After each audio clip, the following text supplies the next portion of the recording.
Boa tarde, Beth. Boa tarde, Obrigado Laura. por ter aceito esse convite para essa conversa, né, no seu ateliê. E aí é uma conversa absolutamente livre, né, como várias que nós já tivemos, mas eu adoraria se você começasse a falar do teu processo de trabalho, das obras que você tem feito no último ano, né? Alternando pintura, objetos, o material, cimento. Bom, Laura, eu queria agradecer muito o convite. É um grande prazer estar aqui com você. Enfim, a gente vai falar mais tarde de uma parceria que a gente andou fazendo aí na Casa Roberto Marinho e também essas séries mais recentes. Eu tive a alegria de ter um texto seu na exposição que foi assim muito bacana e me esclareceu muitas coisas e foi realmente surpreendente para mim. E então, nesse último ano eu fiz um trabalho de escultura, que é uma coisa que tem acontecido no meu trabalho nos últimos anos, uma aproximação com materiais e situações de escultura, enquanto, ao mesmo tempo, se mantém o interesse na pintura. E, então, eu fui convidada e fiz essa exposição lá no Paço Imperial, que são trabalhos no espaço, e depois nós fizemos essa exposição na Lurix, que são trabalhos de pintura, e para mim foi uma alegria muito grande voltar a pintar, porque a realidade é que às vezes a gente é chamado para projetos, né? E acaba se envolvendo com os projetos, fica com a atenção assim mais focada e acaba não conseguindo se dedicar a outras coisas. E eu tinha muitas ideias que estavam guardadas há 2, 3 anos e não tinham criado um corpo, assim, um diálogo. E, então você acompanhou bem o processo e eu fiquei feliz com o resultado. São trabalhos, alguns em cimento, como essa exposição do Paço é uma combinação de cimento com pedaços de pedra, de arquitetura antiga, combinados. E na Lurix o cimento foi para a parede, que na verdade quando eu faço esses trabalhos no espaço, para mim é um pouco como uma pintura que está no espaço, mais do que propriamente questões puramente de escultura. Eu sempre uso a cor e, nesse momento, esse trabalho em cimento foi para a parede, assim, num diálogo bem intenso entre o material de arquitetura, de escultura e a pintura. E isso é uma coisa que vem de alguma coisa que nós fizemos juntos, né?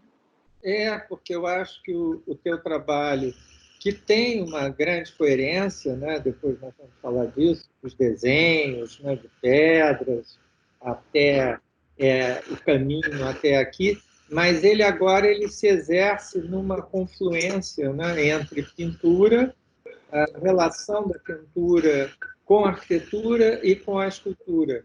Eu vejo a pintura como eixo central, mas ela dialoga bastante bem, tanto com a escultura como com a arquitetura, que é uma coisa que, com a arquitetura, não acontecia há muito tempo na arte brasileira. Né? Temos a bela exceção do Vergara, devemos ter outras, que eu não vou me lembrar aqui, mas a bela tradição que Paulo Werneck, que o Atos Bulcão tinham dessa interação com a arquitetura, né, você está desenvolvendo. E eu acho muito interessante, mas do ponto de vista da pintura, né? Ela sempre permanece como eixo principal, bom, na minha opinião. Isso é uma coisa assim que eu considero o trabalho, especialmente de uns anos para cá, é o trabalho que vai me levando mais do que propriamente, né, o artista ter uma vontade de fazer uma coisa ou outra. Um trabalho vai se desdobrando em outro, e para mim foi uma coisa muito surpreendente que no meu começo eu comecei com desenho mesmo, que era bastante mais imaterial, mas desde esse começo com desenho, eu tinha um interesse nessa questão do espaço, da relação do espaço com o plano. E isso é um pouco a coisa que eu acho que se mantém, embora o trabalho tenha mudado tanto, inclusive de uma coisa mais expressiva para uma coisa mais despojada e geométrica. E nesse momento, né, que eu acho que tem esse diálogo, que é até um diálogo com o modernismo mesmo, né? E essas questões, enfim, entre a pintura e a escultura e a arquitetura, tem muitas, digamos que, gradações, né? E, num certo momento, eu fiquei interessada nessa questão do relevo também, que pode ser, em alguns momentos, uma forma que tem uma referência tanto à narrativa e à, à, à pintura, de certa maneira, e é parte da arquitetura, né? É a arquitetura contando uma narrativa. Você fez em Pena, da Reserva Técnica da Casa Roberto Marinho, um trabalho em grande escala e um trabalho em integração quase que absoluta com a arquitetura. Inclusive, o cimento que foi juntado a pigmento para as suas peças foi, em parte, produzido, era o mesmo da obra. Eu gostaria que você falasse um pouco desse trabalho. Não, esse trabalho foi uma grande alegria para mim. Você me convidou e eu fiz de uma forma bastante informal. Inclusive, depois eu gostaria de ver o meu estudo, que eu acho que está com você aí. E foi uma execução que foi como um sonho para mim, que era um trabalho que eu imaginei ele numa escala que era um pouco além das minhas possibilidades técnicas naquele momento, e por essa feliz coincidência e a colaboração do pessoal da engenharia, ele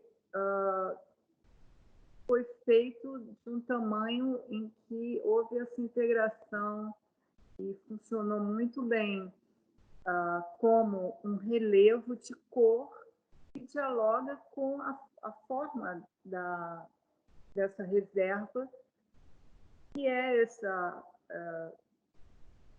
anexo que se integrou de uma forma tão discreta, sem perturbar a arquitetura original, né? Aliás, como todo o projeto que vocês fizeram aí com o Glauco, né? O Glauco Campelo é imbatível, né? Em reutilizações, né? Não são nem restaurações, mas adaptações de novos usos.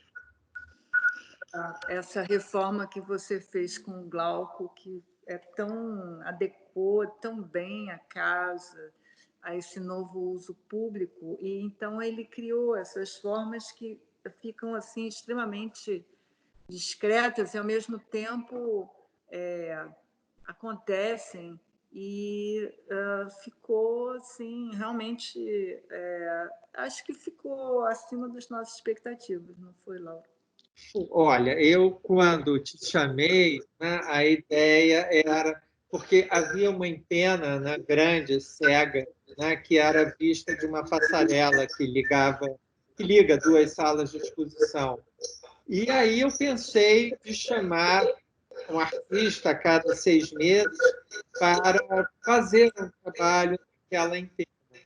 Mas, quando você apareceu com um trabalho que não só era maravilhoso, mas como ele ressignificava a arquitetura e dava até uma leveza na passagem da casa antiga, né, para a reserva, ele é muito curioso, porque ele é um trabalho geométrico, né, levemente desenhado, com fissuras diversas, né?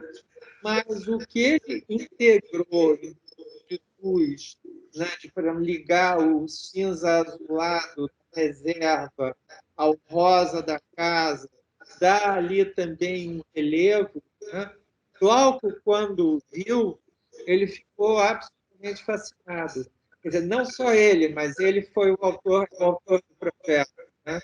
Então, é um caso assim, dos mais felizes que eu vejo há muito tempo, de integração entre arte e arquitetura. E acho até que é um caminho muito bom a trilhar.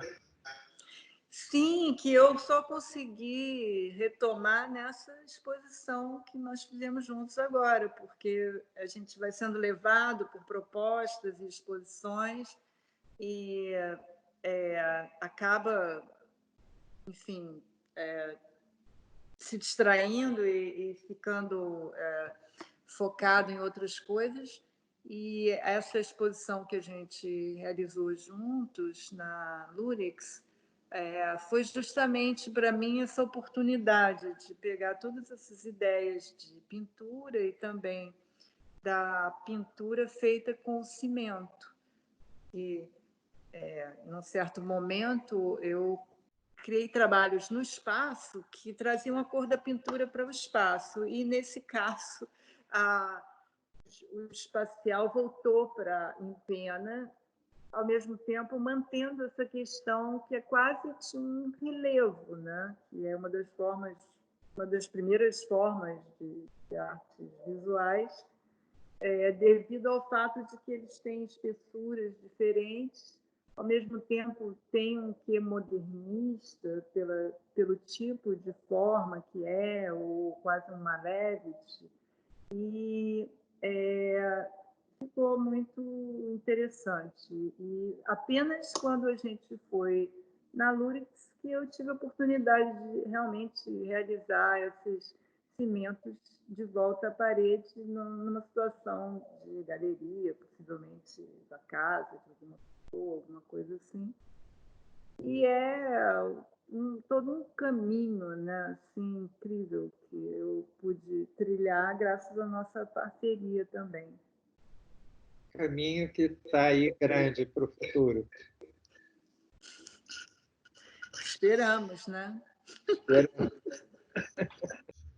Beth, eu estava me lembrando também, você falou em modernismo, o Mário Pedrosa, né, falava que no México, que tinha uma tradição cultural mais sólida, a pintura, né, de certo modo, tomou as paredes das construções. Enquanto no Brasil, né, que nós tínhamos uma tradição, segundo ele, mais fluida, a, a arquitetura, a arte entra na arquitetura muito de uma maneira espacial, ou de uma maneira de material, de integração absoluta, né? Quer dizer, a artes plásticas e o espaço, elas se tornam uma coisa só.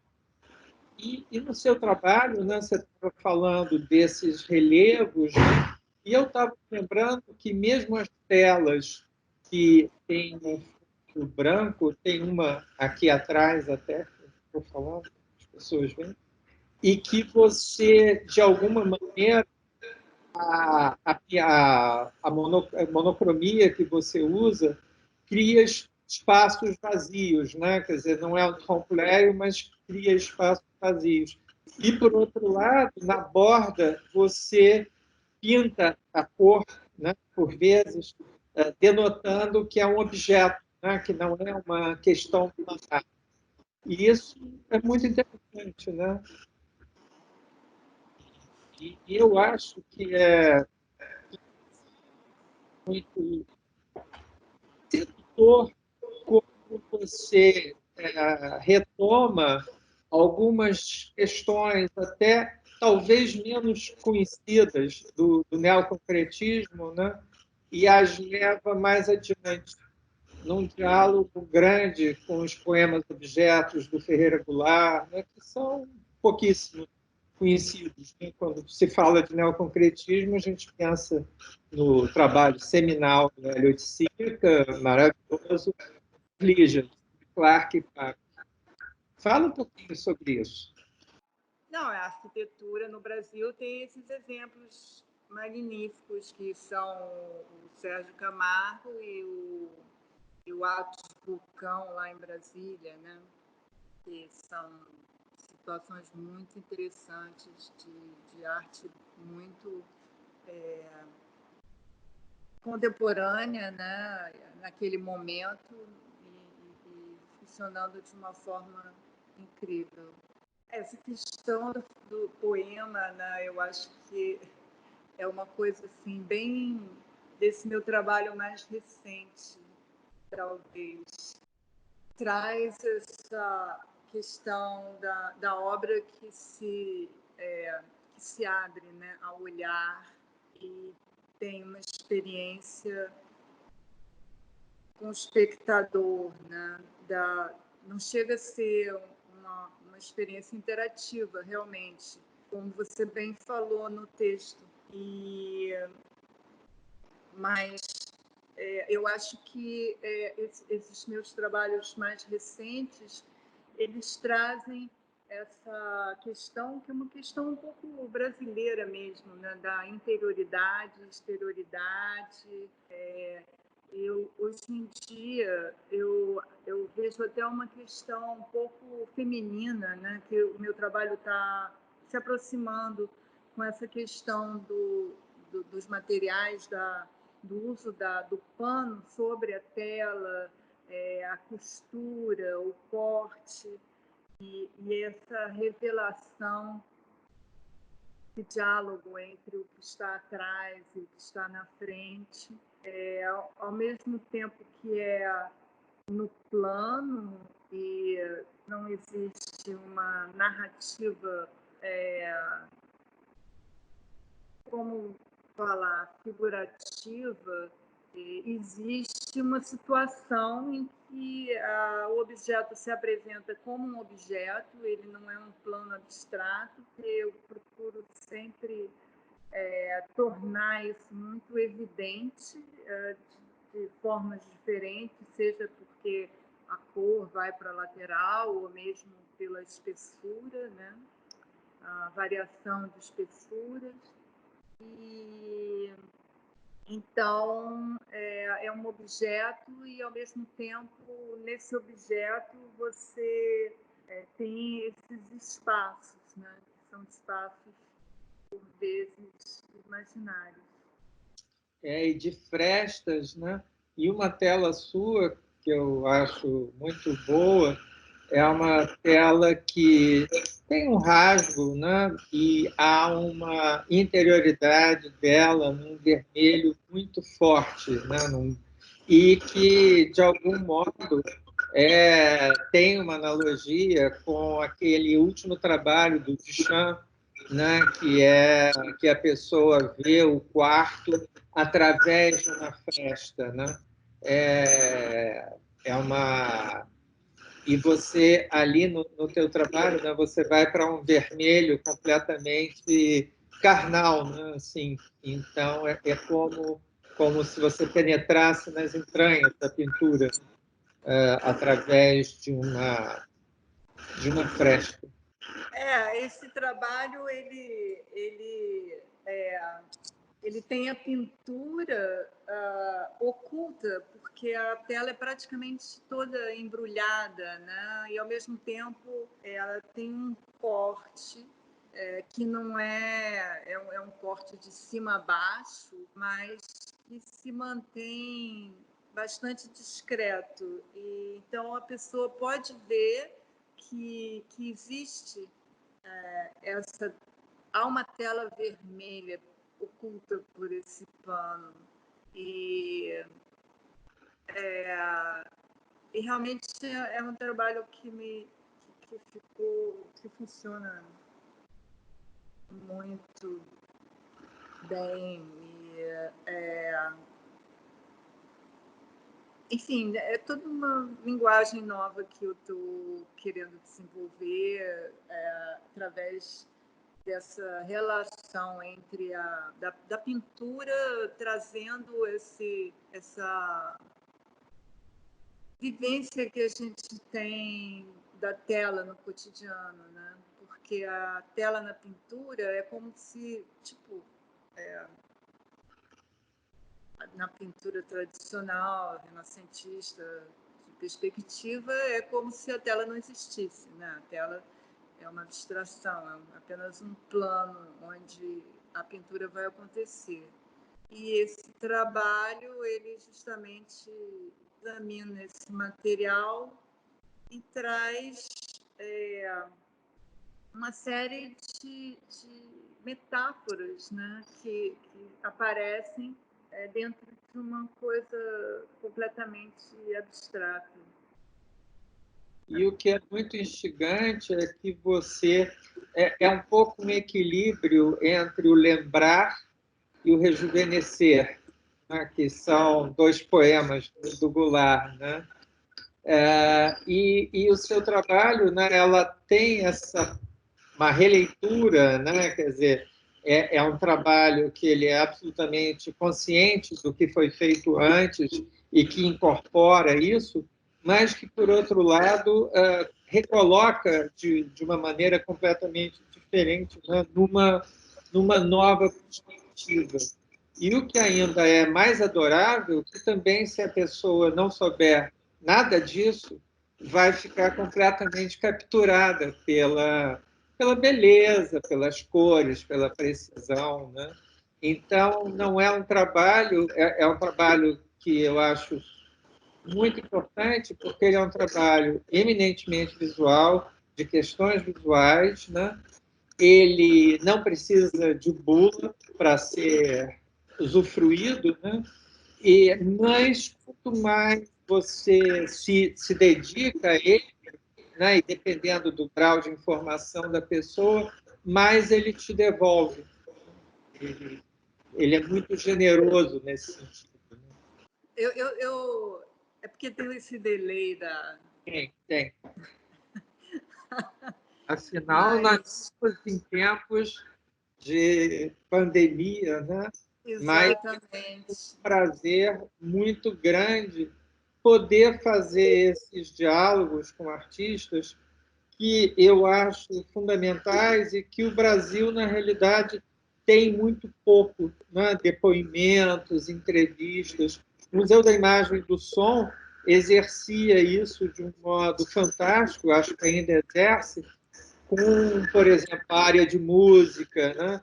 Mas a área de artes visuais, nós temos muito essa falha, né? De você poder ter conversas de artistas, interlocuções, E esse tempo parado, né, de certo modo, eu acho que foi uma coisa até que o Vergara falou, né? Quer dizer, essa suspensão no tempo tem que ser aproveitada gerando mais tempo, né? Então, termos tempo para conversar. Sim, eu acho muito bacana, porque esse período está muito duro, né? E nós estamos nessa fase terrível que a pandemia está chegando ao pico e notícias terríveis e situação política patética. E é uma coisa muito importante a gente poder trocar e pensar, né, com as pessoas nesse momento que a gente tem que ficar trancafiado. Eu estou aqui porque eu saio de casa e chego aqui sem ter contato com ninguém. E isso, para mim, é um privilégio incrível. Mas toda essa situação é uma coisa muito pesada, né? E é muito difícil a gente conseguir se organizar e até mesmo poder trocar. E o que me surpreendeu muito também é que na Casa Roberto Marinho, além da coleção, tem sempre ocasiões, exposições, debates com arte contemporânea. E essas conversas são fruto dessa atividade que é muito importante, porque a casa tem a coleção tem um significado muito importante para o Rio de Janeiro e para a história da arte brasileira, para a história do modernismo. E, além disso, tem esse diálogo com a arte contemporânea, com a situação do Rio de Janeiro, enfim, que é fundamental, né, para a nossa cultura. E possibilita, eu acho, quer dizer, que uma das questões interessantes é você possibilitar a visão das obras do tempo moderno, né, como contemporâneas, né, quer dizer, contemporâneas do seu olhar, né, e elas, no fundo, elas convivem, né, e não trancafiá-las, né, em um nicho da história completamente passado. É claro que nós vamos ter nossos olhos de hoje, vamos ver de outra maneira, mas eu percebo que muitas vezes as pessoas falam de alguns artistas famosos sem ter visto as telas mesmo, né? Então, essa oportunidade de um confronto pessoal, visual, e, ao mesmo tempo, entremeado com o Rio de Janeiro, é dos lugares mais ricos, né, em artes plásticas, né? Tem uma produção fantástica.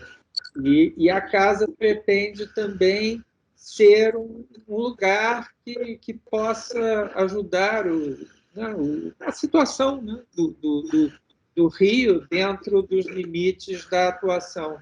E acho que ser também um lugar de encontro e reflexão dos artistas e desse diálogo é muito fundamental, né? Eu acho que sem isso, inclusive, não se constrói, né, absolutamente nada, né? Se constrói, seria um espaço vazio, né? Enfim. Mas eu estou me lembrando também de um trabalho fantástico que gerou um filme muito bonito, né, que foi a sua exposição no Museu do Açude, né, no Castro Maia. Né? Sim. Fala um pouquinho dela, tão bonita, é na natureza, né? É uma inserção, são como vestígios, ou vestígios para o futuro, né? Enfim. Sim, esse trabalho eu fiz quase que simultaneamente a esse trabalho aí da casa. E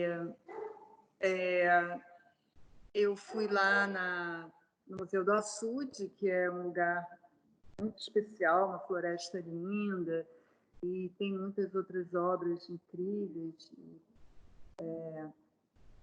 É um projeto importantíssimo que a Vera Alencar faz lá.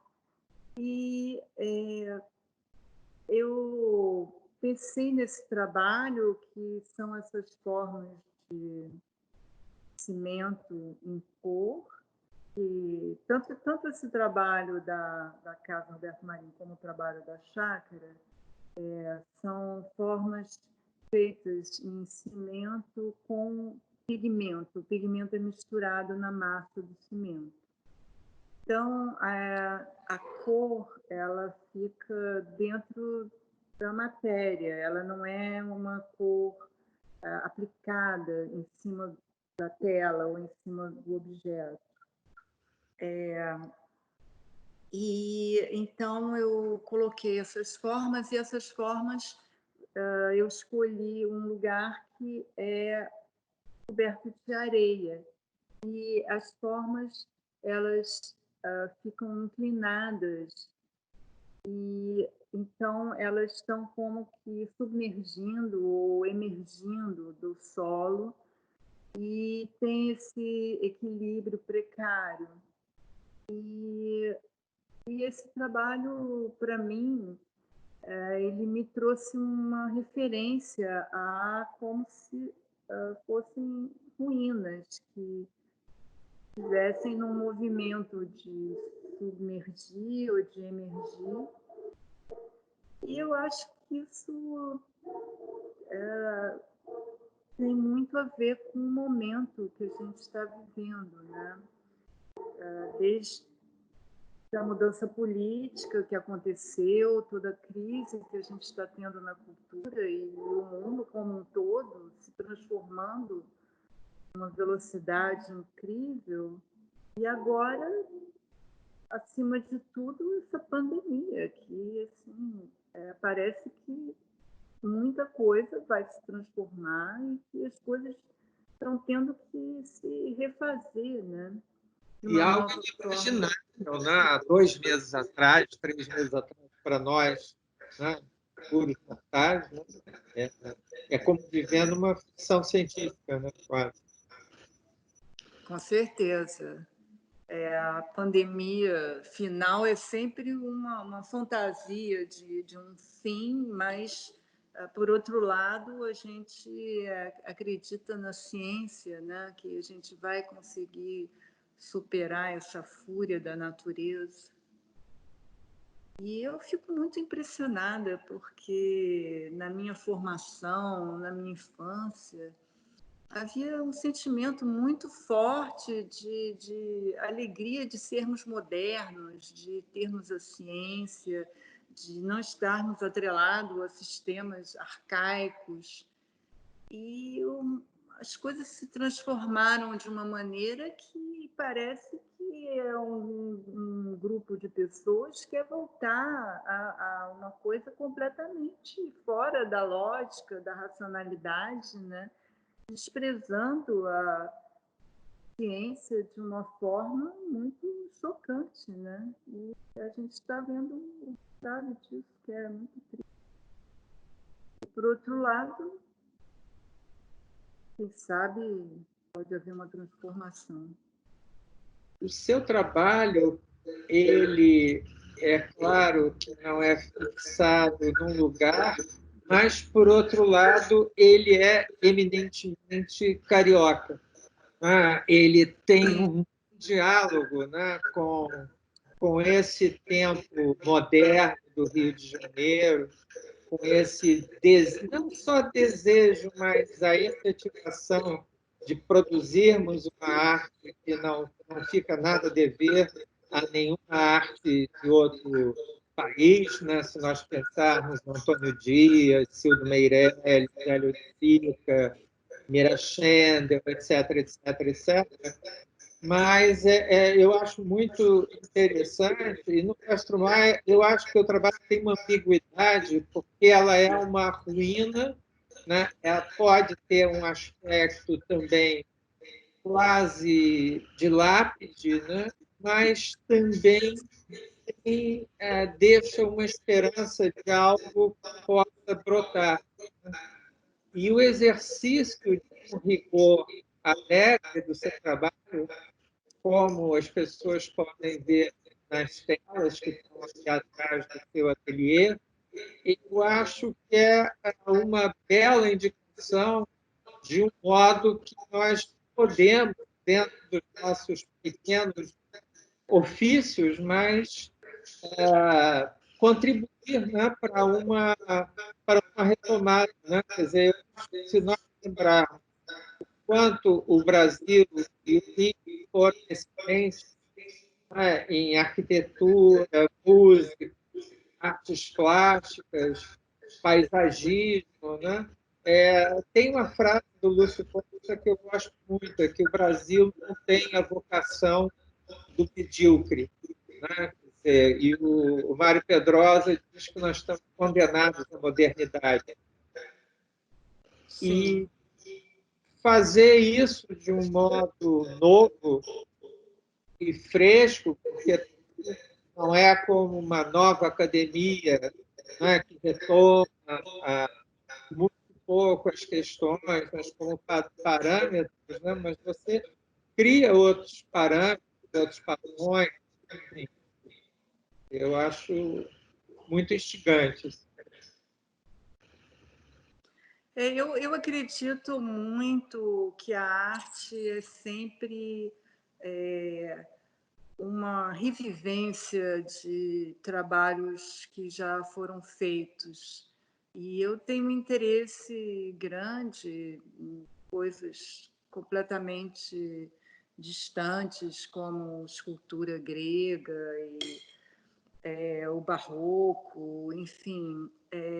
E esses trabalhos, como mesmo você estava comentando sobre a coleção, é o trabalho contemporâneo que faz com que o trabalho antigo esteja vivo e esteja ainda falando, né, com as pessoas vivas, porque quando uma coisa perde o nexo, ela se torna incompreensível. E nós, nas artes plásticas, isso é uma coisa muito bonita, que existe um diálogo muito grande entre o que é feito hoje e toda essa tradição, apesar da abstração, da arte conceitual e tudo, há sempre um diálogo muito forte. E as obras antigas, elas ficam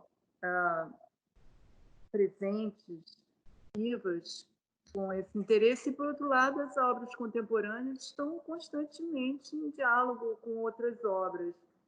E o meu trabalho chegou a um ponto que eu vejo diálogo com muitas obras. É uma coisa curiosa, porque eu tenho um trabalho que são as paredes, em que existem várias pequenas pinturas, e essas pequenas pinturas, elas estão em diálogo umas com as outras, e, ao mesmo tempo, é um grande diálogo com outras obras do passado, certas ideias.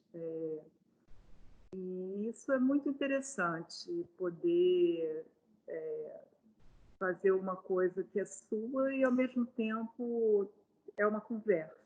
Eu tenho essa característica realmente de ter uma relação com a cor e, ao mesmo tempo, uma certa austeridade. É assim, através disso que o trabalho tem acontecido, né? E, em uma certa ocasião, uma pessoa me sugeriu, mas você está trabalhando com pedra e cimento, por que você não usa o cimento como cimento na sua forma de material? E eu parei, pensei, falei assim, porque eu sou uma mulher latino-americana. E o cimento, para mim, ele não é um material, ele é um suporte para a cor. E essa cor vem da pintura. E eu estou fazendo esse trabalho, que é um diálogo com ruína, e ele tem uma referência à decadência e à revivência e todas essas coisas, mas, ao mesmo tempo, são cores da pintura que estão se expandindo e aparecendo no mundo, né? No mundo espacial, e não apenas nesse mundo virtual que são as paredes e os espaços de museus. E eu pude presenciar o seu processo de trabalho por conta do texto que eu fiz para a Lurex, né, do seu trabalho, mas eu também peguei um pouco o trabalho que você estava no ateliê montando o Paço Imperial, né? E ali é mesmo explicitamente um site específico. Não. Mas na Lurex era uma exposição, né? E eu fiquei muito admirado, bem admirado, de como também você encarava a exposição, né, como diálogo entre os trabalhos e um diálogo no qual você tinha, não obrigatoriamente, estrelas, mas você tinha também coadjuvantes, trabalhos que despertavam o outro, né? E que, de alguma forma, ressignificavam. Né? Eu me lembro, quer dizer, você estava com a exposição já toda na cabeça, mas experimentava e tudo, e, de repente, num dado momento, você colocou um pequeno trabalho de cimento do lado esquerdo, uma parede enorme, que transformou completamente até uma simetria que era um pouco rígida. Né? Quer dizer, tem coisa especial. Né? Uma coisa assim, o meu trabalho se tornou muito uma coisa da instalação dele, não que sejam, nem todos os trabalhos são exatamente instalações, mas como eu fiz algumas, eu comecei a ter essa visão, e eu comecei a ver que certos elementos tinham o poder de transformar todos os outros trabalhos através de uma colocação numa determinada situação que tornava mais interessante o conjunto, né? Mesmo que a exposição da Lurex não fosse uma instalação, mas agora, de certa maneira, eu vejo toda a exposição visual é uma instalação, de certa maneira, mas eu passei a ter muito essa visão. E é uma coisa muito interessante, porque se você... É uma coisa contemporânea que está acontecendo. Você coloca os trabalhos em determinadas posições e eles começam a adquirir significado diferente, né? E eu acho também muito interessante como essa pessoa que te fez a pergunta sobre os princípios do concreto ficaria desolada de ver, mas você fez uma tela, né, na qual você, de um certo modo, simula a textura do concreto, né? Mas ela, por outro lado, ela está colocada inacessível ao toque, né? Porque, por sua exposição, é quase irresistível, quer dizer, ela convoca algo táctil, mas que tem que resolver no visual, né? Na sua observação e no visual. E a verdade dos materiais, né? Ela não era tão verdadeira assim, né? Ela abre possibilidades. Eu acho que, enfim, eu adoro materiais, esculturas com materiais, mas a gente está num mundo que Não sei se pode dizer, mas a verdade foi um pouco relativizada. Não é mais uma só, talvez. Então, ocorrem outros usos, né, do material, que ele, enfim, entre o virtual e a ideia de que a pintura é um plano completamente abstrato e a verdade do material, existem muitos diálogos. E uma coisa que eu acho que a nossa geração é uma grande conquista é a possibilidade de você gostar de coisas muito diferentes, né? Não, é que o Brasil tem uma riqueza cultural incrível.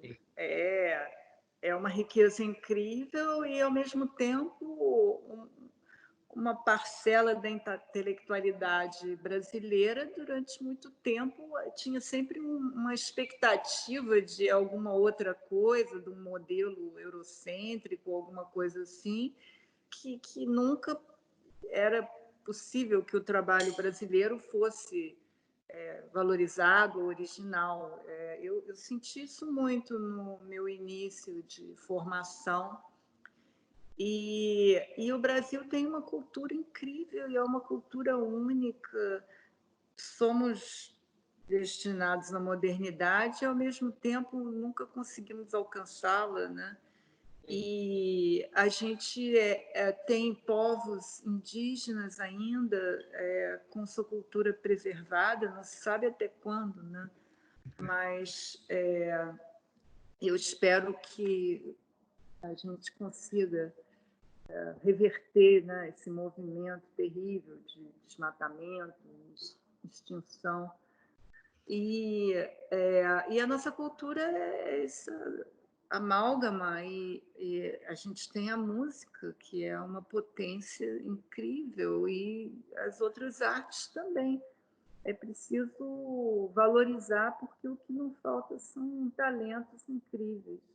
Sim. E através da utilização, né, com um filtro muito livre de várias tendências, sejam nossas ou sejam do hemisfério norte, nós conseguimos produzir em artes plásticas, em música, arquitetura, obras que, no final, elas vão ser referenciais, né? Elas vão, de alguma maneira, né, poucas vezes na história, né, o hemisfério sul refluiu para o norte com uma novidade, né, influenciando outras gerações, né?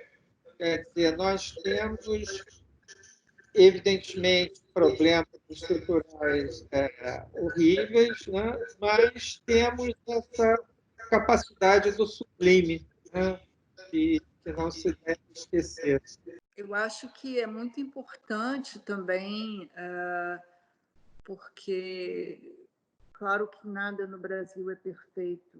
A gente carrega terríveis atrasos, mas eu acho que é muito importante. Eu acho que isso aconteceu, de certo modo, até uma questão internacional, mas é preciso olhar as coisas como elas são e não diante de parâmetros pré-estabelecidos, né?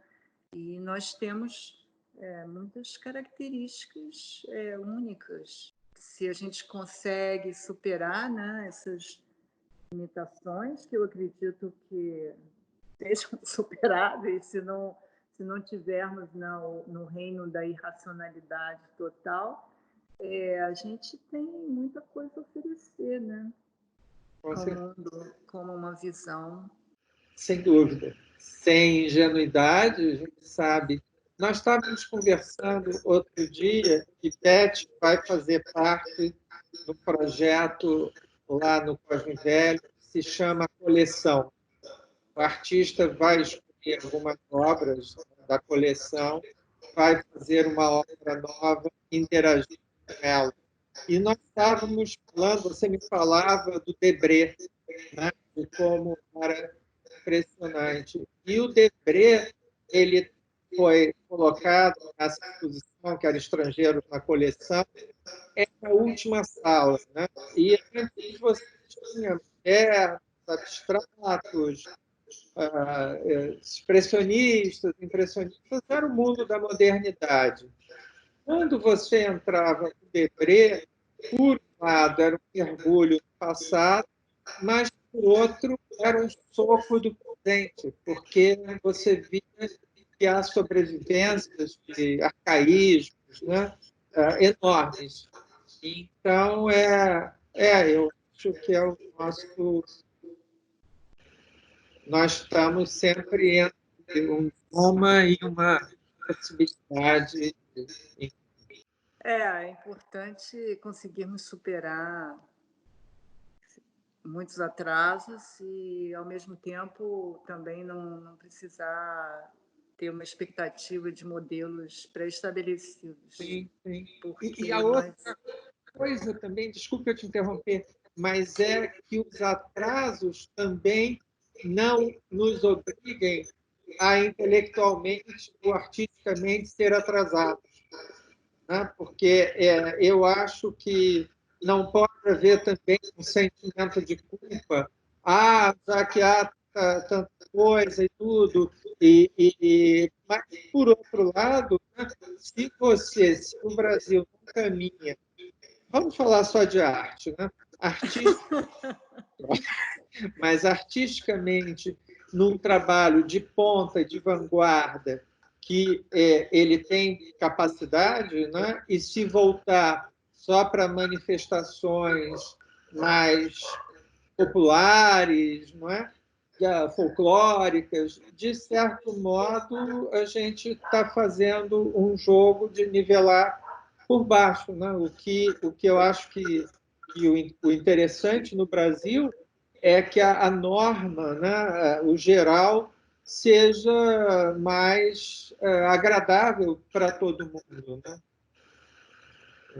A gente tem aqui um diálogo muito interessante entre essas diversas manifestações, porque, apesar de no passado ter muito essa oposição, né, entre os acadêmicos e os populares, existem mil formas de dessas duas instâncias, né, o alto e o baixo, né, o pop e o erudito se comunicarem, e a gente tem essa música nossa que é o exemplo mais incrível, que é uma música que é popular e é sofisticadíssima, e isso aí também é uma das coisas únicas no mundo, e as nossas artes plásticas também, elas têm referências, né, à arte popular, e tem outros que são super sofisticados e existe esse diálogo, né, de uma coisa chamando a outra. E agora, assim, apesar de todos os pesares, de todas as críticas, a gente, nos últimos 30 anos, esse país melhorou muito, né? E nós temos agora também, nas artes plásticas, também manifestações de negros, de outras sociedades, como as pessoas indígenas, e isso está trazendo uma riqueza muito bacana. Com certeza. E é a coisa que acho que até o Hélio de Sica falava muito nisso, né? Ser popular sem ser populista, né? E que a sofisticação pode vir e vem muitas vezes, né? Ela não depende de riqueza, né? Ela se manifesta de uma maneira sofisticada, às vezes em ambientes complicados. Com certeza. É a incrível potência, né, que aparece, e, ao mesmo tempo, tem o biscoito fino, né, que é para ser consumido, mas não deixando de ser excelente. E a gente teve, assim, esse período incrível das políticas do Gilberto Gil, né, que abriram o Brasil. O Brasil apareceu, né? A gente incentivou e, ao mesmo tempo, mostrou. E essa coisa veio, assim, desabrochou de uma maneira incrível. E eu acho que a gente tem muitas riquezas que sempre foram valorizadas, porque o brasileiro, ele é extremamente crítico, né? Sim. É extremamente crítico e radical, né? O ama de paixão, o desqualifica. Eu ia te perguntar, você está trabalhando no momento, está com algum projeto? Tem o projeto da coleção, né? Do trabalho da coleção, mas você tem sentido... Porque assim, eu tenho vários amigos, várias pessoas com quem nós conversamos, né?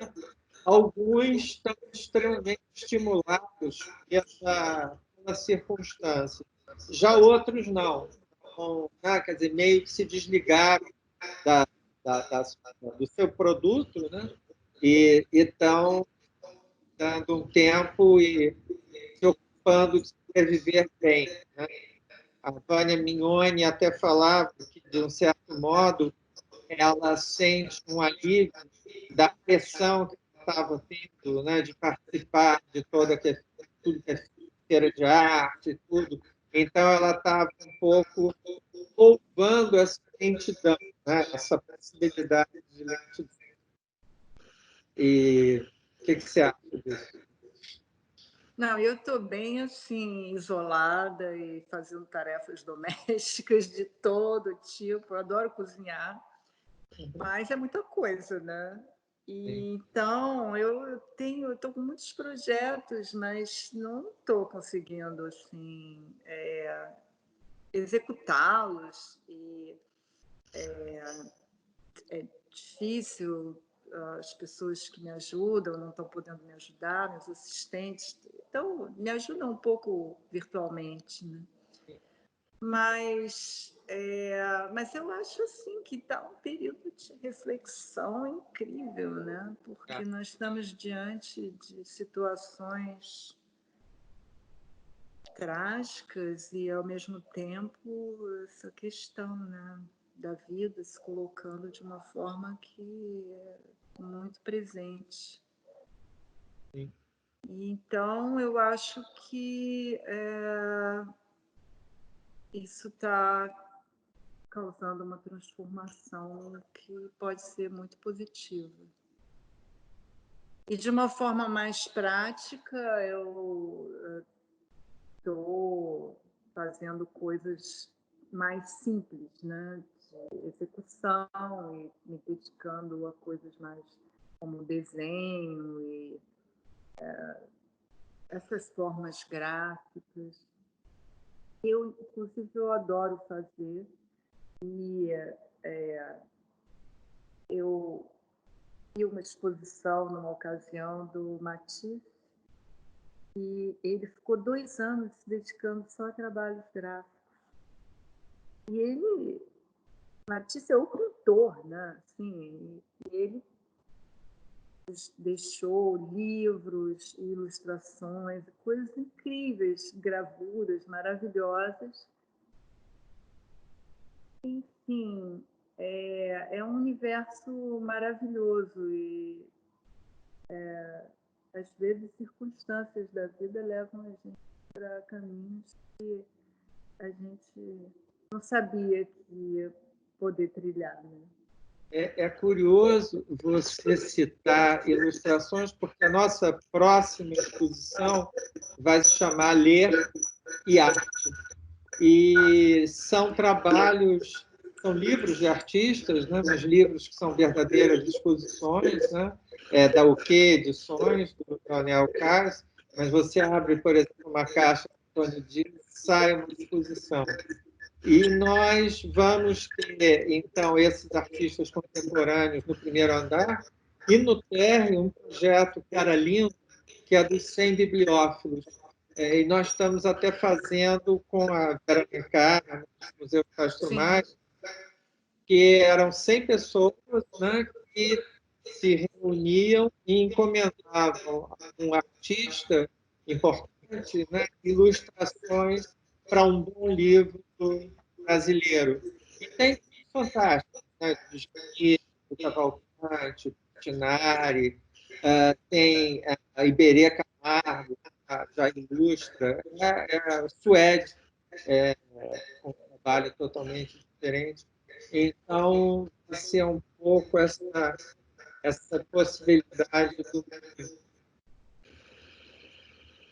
Beth, eu quero agradecer demais a sua disponibilidade para conversar. O esforço até dessas conversas, né, é uma instituição que tem 2 anos, né, ela não se ausentar, né, ela ficar presente, né, para poder contribuir e até para a sua própria sobrevivência. E também, assim como a coleção tem um perfil, a sua escolha de arte contemporânea também tem um perfil que é importante ser preservado, né? Eu acho que não, sim. Você sempre na sua atuação no Paço e aí é um espaço para fora do porque às vezes aqui no Brasil também tem esse problema, né? Que só tem que ser 10 pessoas que são as pessoas e elas ficam se repetindo até você ficar um pouco enjoado delas, né?